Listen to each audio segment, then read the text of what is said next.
All right, we're going to talk about selection tools and cutting out backgrounds. And well, I've got two different sets of pictures here of my injured feet from when I went cycling and got blisters. But figured these would be a good thing to cut out.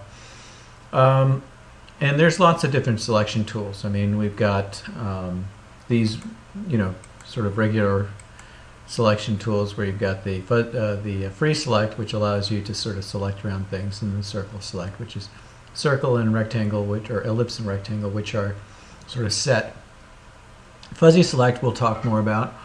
Color select, scissor select, path tool, eraser if you want, and much related like the eraser is the quick mask. But right now we're going to talk about the path tool. Path tool is sort of the most common way that people select, and it's pretty quick and pretty easy. And the nice thing about the path tool, as you'll see, is it's pretty forgiving as well. So I'm going to take the move tool, move my picture over, and by the way, you see this checkerboards there. The checkerboards, if I haven't mentioned this before, the checkerboards mean clear. Like if you have a white background, it's the color white. But if you want something that is completely transparent, this is what tells you in GIMP and other programs that what's behind it is transparent, like a clear piece of glass. So what we're going to do is we're going to just cut this out, and so that it is transparent. So it's what's called a cutout background. What's all around it is going to be transparent, and it's just that. And you can superimpose that onto another picture, or you can put it into a yearbook page, and so forth. So let's begin. The path tool, if you hover over the tools, you can see that it shows a little dialog box about what it is. Path tool it looks like a fountain pen. Notice it says B at the end of this little dialog box. So if I press the B key, notice it selects the path tool. So I'm on the path tool right now. And what you do is you click around the object that you want to select. And so I'm going to do this as quickly as possible so as not to bore you. You don't want to go too far apart, because if you do, then it's going to be a lot of straight lines and jaggedy turns. You don't want to go too close either. And you can move in close. You can do a close-up right here. So here's a little a little bit closer. And by the way, I did that by holding down the Control key and using the scroller on my mouse. Do that so you can see. You can just kind of click, click, click, and just do your best to sort of get around. Now it doesn't have to be perfect, because you can, as you will see, you can go back and readjust. Let me zoom out a little bit here.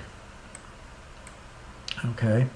Now let's say that I make a mistake and I went down like that. Well, in this case I could just move it back up here. But let's say I didn't like that. What you can do is go up here to Edit, Undo, or as you can see right here, it says Control Z. So I'm just going to go Control Z, and notice that you can Control Z all the way back to a certain point, as far as you want. To go forward again, you can see it says Redo or Control Y. So I can just go Control Y, hold down the Control key, and press the, oops, went a little too far, so I'm going to Control Z just to back it up. Okay, so I'm going to keep going here. Now, notice I'm going to just jump. Boom. That's a pretty straight line. It's not going to look natural, but we'll get back to that in a second.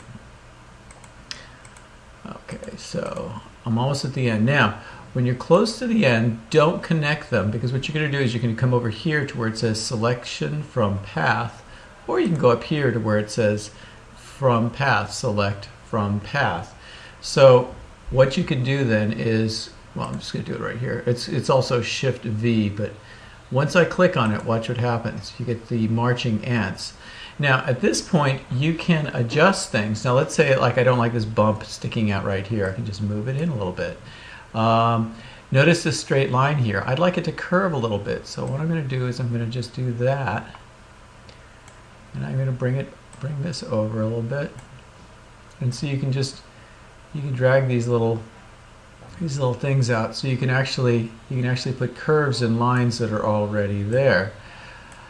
Let's see, and you can adjust things in. Now, once you've done all those adjustments, notice that the line is off from the selection from the marching ant. So you just go back over here and select from path again, and it all coalesces. All right, so I have made my selection. Here's my foot. I'll zoom out so you can see a little bit better. Now I want to cut it out so that the background is clear. And so what I would do here, now you would think, oh, well, I'll just hit the delete key. Well, watch what happens. Uh-oh, I cut out the wrong thing. I didn't want that to happen. I wanted the rest of it, not the foot.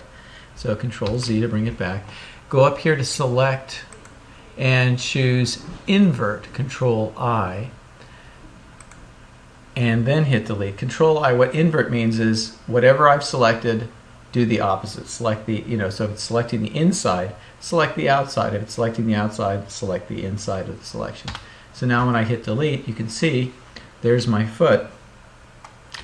Now, I'm going to save this two ways, and I want to show you why it's important to save it the right way. Now, first of all, if you go to File, Save, what's going to happen is it's going to save as a .xcf file, and I'm just going to save that F-O-O-T, foot, and I'm going to save it on the desktop so it's easier to see. Now, this is a GIMP file. XCF is for GIMP. It's not useful in any way other than using it with GIMP.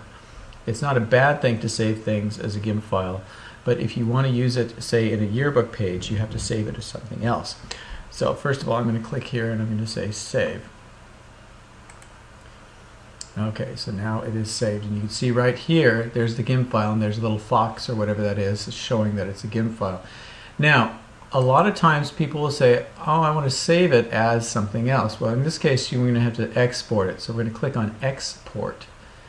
And it says, notice it says, export the image to various file formats, such as PNG and JPEG. So I'm going to click on Export. And we want to save it as something else. Now here it's saved as a PNG file, PNG, but Yearbook Avenue, which is where I want to go with it, doesn't accept PNG files, so I'm going to save it as a TIFF, T-I-F file, T-I-F. And, well, before I do that, let me just, the normal one that most everybody chooses is JPEG, but there's a problem. We're going to have a problem with JPEG, and I'll show you in a second what that is. So I'm going to save it first as a JPEG. JPG. Just say click Export. It's going to throw this message up to you. Quality. Put the quality up to 100. Click Export, and there it is. You can see my foot right down here. Now it looks good. There's my foot. My foot is isolated. It's by itself. If I open it up, there. Well, I didn't do such a great job, but here, let me close it.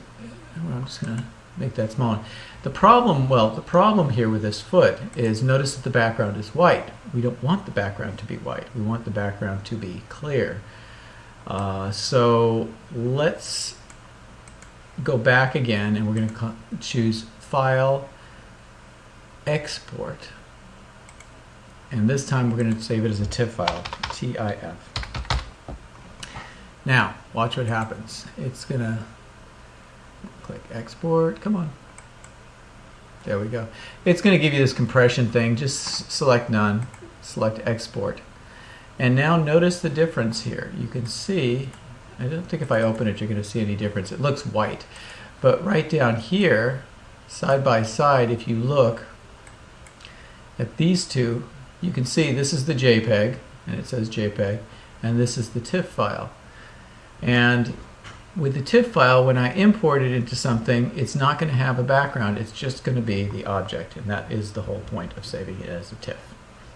So there you go, cutting out the background using the Path tool.